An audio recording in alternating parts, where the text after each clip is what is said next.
Sir అప్పుడు ఏంటంటే sir మాకు గవర్నమెంట్ ఒక 5 కేసులు పెండింగ్ ఉన్నాయి సార్ కోర్టులో. అది యాక్చువల్గా మాకు తెలియదు. ఆ 5 కేసుల్ని మేమే పుటప్ చేయాల్సి వచ్చింది. పుటప్ చేసి అది మేము ముందుగా అప్లై చేస్తే ఆ సినిమా ఫ్రైడే రిలీజ్ అంటే అది కోర్టు వెనస్డే ఈవినింగ్ ఇచ్చింది సార్ జడ్జిమెంట్. అంటే ఆ 5 కేసులను కొట్టేసింది. సో అది మాకు ఆర్డర్స్ రావడానికి వెనస్డే నైట్ అయింది. సో అది వచ్చిన దాకా మనం రేట్స్ అప్లై చేయలేకపోయాం. థర్స్డే మార్నింగ్ అప్లై చేసాం. సో అందువల్ల అది వెరీ షార్ట్ నోటీస్ అయిపోయింది. మాకు అటువంటి కోర్ట్ ఆర్డర్స్ ఉన్నట్టు కూడా తెలియదు. 5 కేసులది మేము పుటప్ చేసి ఈవెన్ లాస్ట్ 4 days నుంచి మేము ఆ కోర్టుది వాయిదా అడుగుతుంటే మాకు రాలేదు. సో వెనస్డే రావటం, థర్స్డే అప్లై చేయటం. సో ఆ థర్స్డే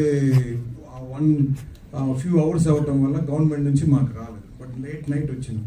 ఇది ఆల్వేస్ ఇప్పుడు పెద్ద పెద్ద సినిమాలు చేసినప్పుడు పెద్ద పెద్ద రెవెన్యూసే, అది ఫ్యాన్స్ కానీ ప్రొడక్షన్ హౌసెస్ కానీ డిస్ట్రిబ్యూషన్ కానీ the amounts what we give. So base on దట్టే కదండి. బట్ మేము కొంచెం 5 minutes అని చెప్పి ఈవినింగ్ 7 నుంచి చెప్తానే వచ్చారు. సో అది చాలా పెద్ద డెసిషన్ అది. సో టక్కని రావట్లేదు అని చెప్పి మనం తీసుకోవడానికి అందులో పెద్ద హీరో. సో ఆ ఛాన్స్ తీసుకోలేకపోయాం. బట్ అది it is delay. But Pawan Kalyan గారికి చాలా డైరింగ్గా తీసేసుకున్నారు కదా సార్. అదే సార్, ఎప్పుడైనా ఒక్కసారి దెబ్బతింటాం అది ఓకే, సెకండ్ టైం అనే ఛాన్స్ తీసుకోకూడదు కదా సార్. సో ఖచ్చితంగా దీని విషయంలో రవి గారు, నవీన్ గారు అందరం కూడా కొంచెం దీనికి అప్లై చేసాము.